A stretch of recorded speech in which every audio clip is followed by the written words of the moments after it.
In those days there was a great war, and the king had many soldiers, but he had given them small pay, so small that they could not live upon it. So three of them agreed among themselves to desert. One of them said to the others, "If we are caught, we shall be hanged on the gallows. How shall we manage it?" Another said, "Look at that great cornfield. If we were to hide ourselves there, no one could find us.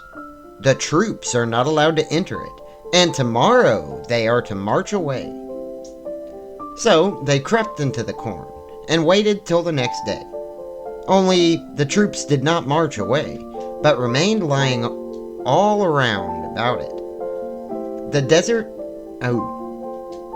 deserters stayed in the corn for 2 days and 2 nights, and were so hungry that they all but died.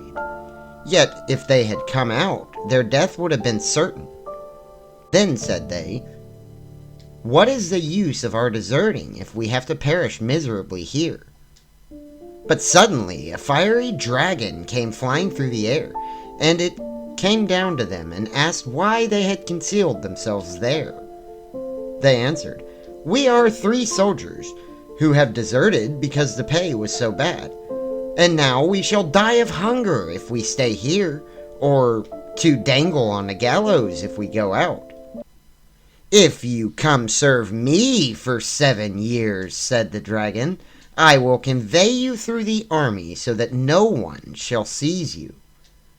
"Well, we have no choice. We are compelled to accept," they replied.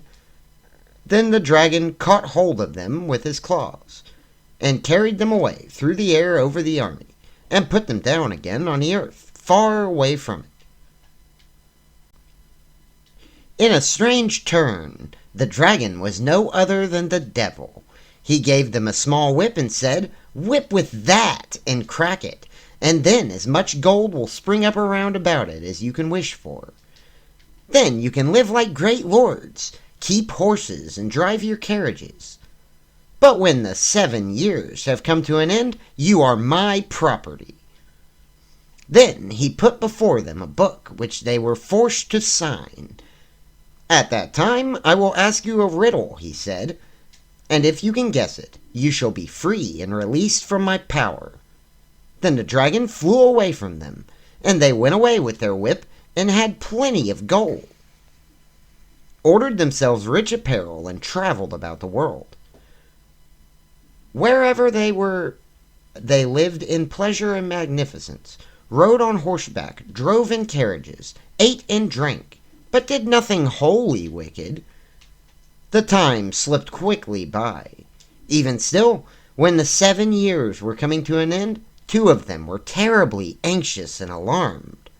But the third took the affair quite easily and said, "Brothers, fear nothing. I shall have my wits about me, and I shall guess the riddle." They went out into the open country and sat down, and the 2 pulled sorrowful faces. After a short time, an aged woman came up to them, who inquired why they were so sad. "Well," said they, "what had that got to do with you? After all, you cannot help us." "Well, who knows?" she said. "Just confide your trouble to me." So they told her that they had been the devil's servants for nearly 7 years, and that he had provided them with gold as though it were hay, but that they had sold themselves to him and were forfeit to him if at the end of the 7 years they could not guess an undisclosed riddle. The old woman said, "If you are to be saved, one of you must go into the forest. There he will come to a fallen rock which looks like a little house. He must enter that, and then he will obtain help." The 2 melancholy ones thought to themselves, "That will still not save us," and stayed where they were. But the third, the merry one, got up and walked out on into the forest until he found the rock house. In the little house, a very aged woman was sitting. This woman was the devil's grandmother, and asked the soldier where he had come from, and what he wanted there. Well, he told her everything that had happened, and he was pleased her. Oh, and he had pleased her well. She had pity on him, and said she would help him. She lifted up a great stone which lay above a cellar, and said, "Conceal yourself there. You can hear everything that is said here, only sit still and do not stir. When the dragon comes, I will question him about the riddle. He tells me everything, so listen carefully to his answers." Later on, around 12 o'clock at night, the dragon came flying thither and asked for his dinner. His grandmother set the table and served up food and drink, so that he was well pleased, and they ate and drank together. In the course of conversation, she asked him what kind of day he had had, and how many souls he had gotten. "Well, nothing went very well the day," he replied, "but I have laid hold of 3 soldiers. I have them safe." "Indeed?" inquired the grandmother. "3 soldiers. They're clever. They may escape you yet." He retorted mockingly, "They are mine. I will set them a riddle which they will never be able to guess."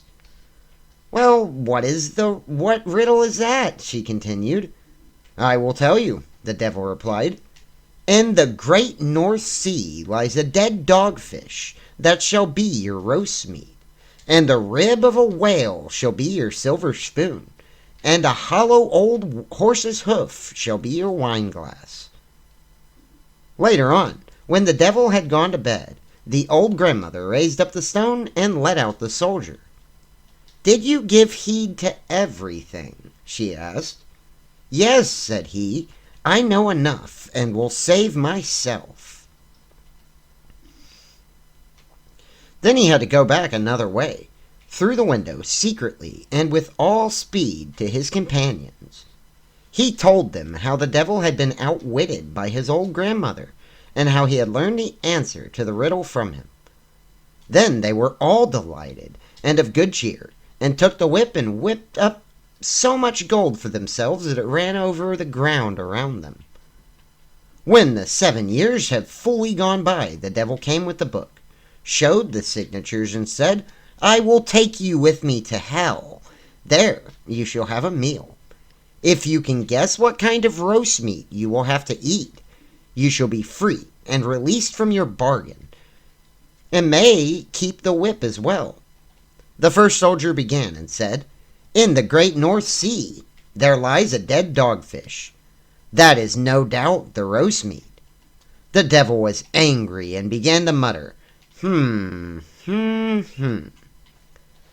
asked the second, "But what will your spoon be?" "The rib of a whale. That is to be our silver spoon." The devil made a wry face again and growled, He said to the third, "And do you also know what your wine glass is to be?"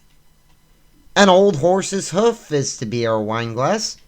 Then the devil flew away with a loud cry and had no more power over them. But the 3 kept the whip, whipped as much money for themselves as they wanted, and lived on happily to their ends. Well, I don't know if there was much of a lesson there, but that was the devil and his grandma. I hope you enjoy it. It was part of the Grimm's fairy tales. I'll see you next time.